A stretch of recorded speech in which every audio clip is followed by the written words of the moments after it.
So since my law school days, I have been obsessed with this question. What really makes a good professor great? Even after years of teaching, I'm still perplexed with this question.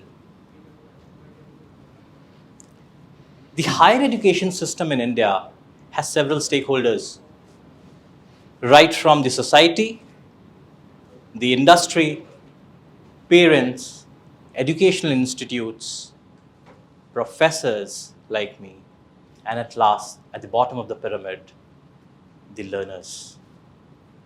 The entire learner system in India, and especially the higher education system in India, is nothing but a simple yet complicated contract.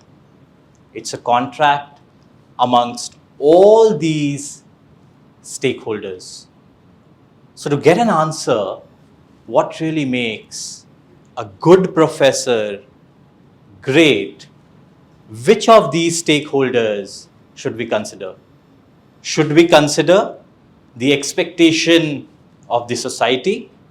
Should we consider the expectation what the industry really wants, or of the educational institute, or of the parents, or of professors, or the learners? So I decided that I will go with the bottom of the pyramid, and I would like to check with all the learners that what really they feel about this journey from being a good professor to a great professor. So I floated a survey asking the students just one question, that what they feel about professors' journey from being good to great. I received several thousand responses, and I have analyzed all those responses, and my talk is about two categories.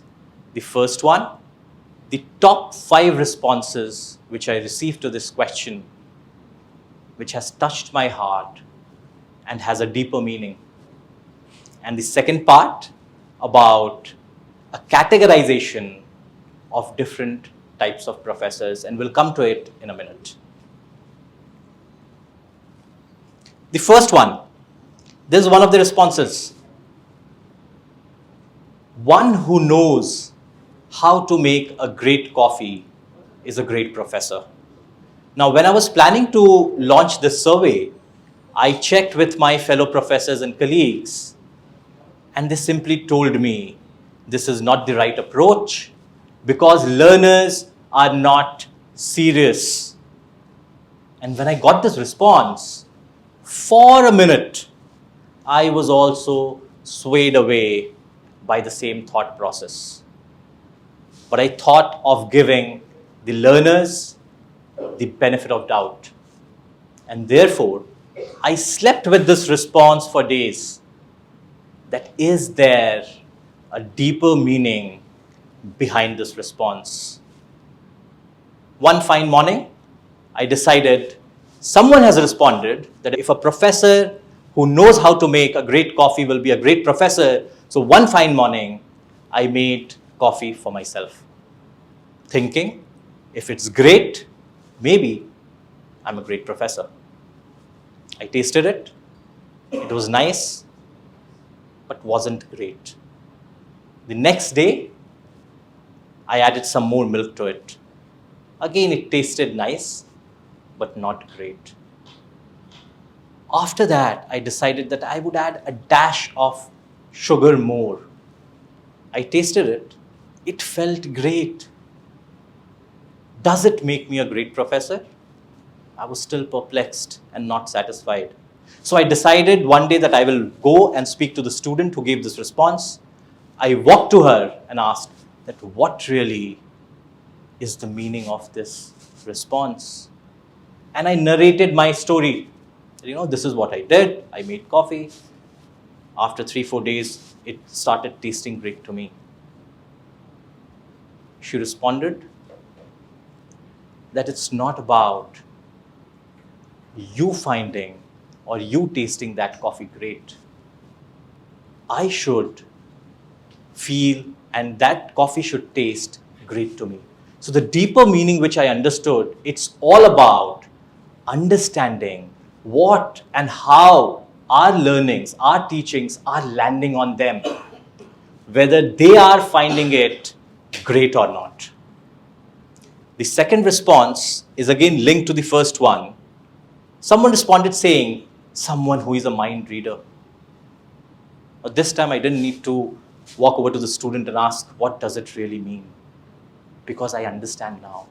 It's all about understanding what the students and the learners of today's day and age, the Gen Z, the so-called Zoomers, really want. The third one is pretty interesting, who has a sense of humor.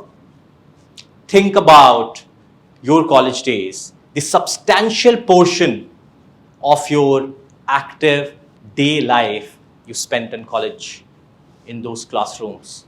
So if it is not fun and engaging, why would someone be there in the classroom with 100% attendance, commitment, dedication, and with the aptitude to grab all the knowledge?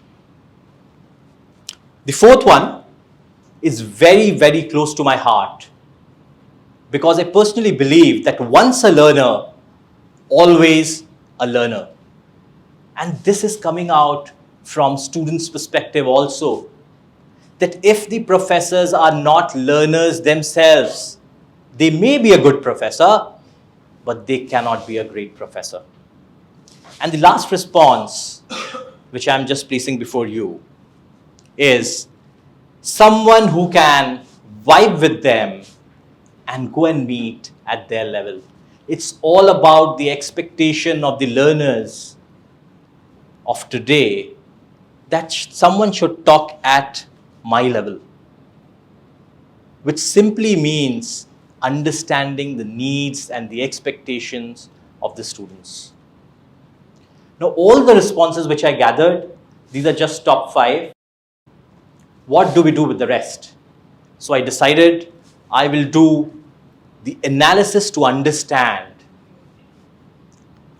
what are the different types of professors students really hate. And here's the top 9 kind of professors the students really hate. The first one, the DIY professor, do it all by yourself. Now, this is a learning tool which I regularly use in my classroom teaching. But the response has a little different perspective to it. I'll give you a simple example. Let's say you have shopped online from IKEA store, a very nice, beautiful looking bookshelf. You are waiting for it. After a few days, the parcel lands at your house. You open the parcel. It has all different parts, but the instruction manual is missing. How do you feel about it? You feel frustrated. That's exactly what DIY professors do. They give the assignment, they give the learning topics, and ask the students, go learn by yourself. If we don't have proper or adequate instructions, that's exactly how the students feel. The second one, this is my favorite, by the way, the easy A professor. Now, these are those kind of professors who are low on teaching. They go to the classroom, they teach maybe for a few hours, they faff around, and when it comes to the end term, they give the easy A.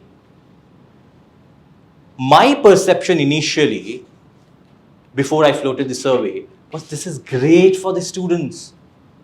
Isn't that what they exactly want?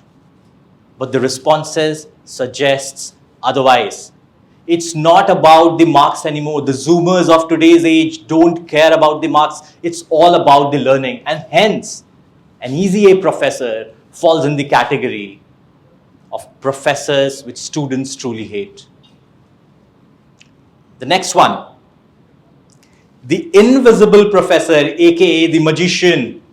I'm sure in your college life, you must have encountered professors like these who come for the first class, maybe for the second, late for the third class, and vanishes therefore after that for the entire semester, and suddenly pops up right before the end term examination talking about important topics which will come in the exam. Now, these are the kind of professors the true learners don't like, because there's no engagement, there's no learning. The next kind of professors students truly hate is the terror professor. The students are terrified to clarify their doubts, ask a question which is little different from what is being taught. Having the flexibility to give a different perspective to whatever the professor is teaching.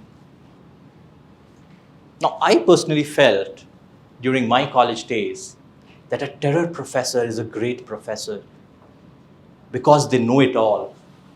And that's the feeling of knowing it all is the curse of knowledge, because of which the learning process becomes stagnant.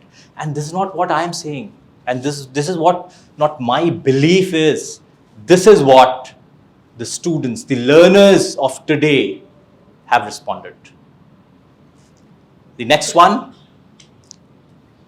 again my second best and favorite, the unorganized professor who comes to the class, talks about the last part of the subject.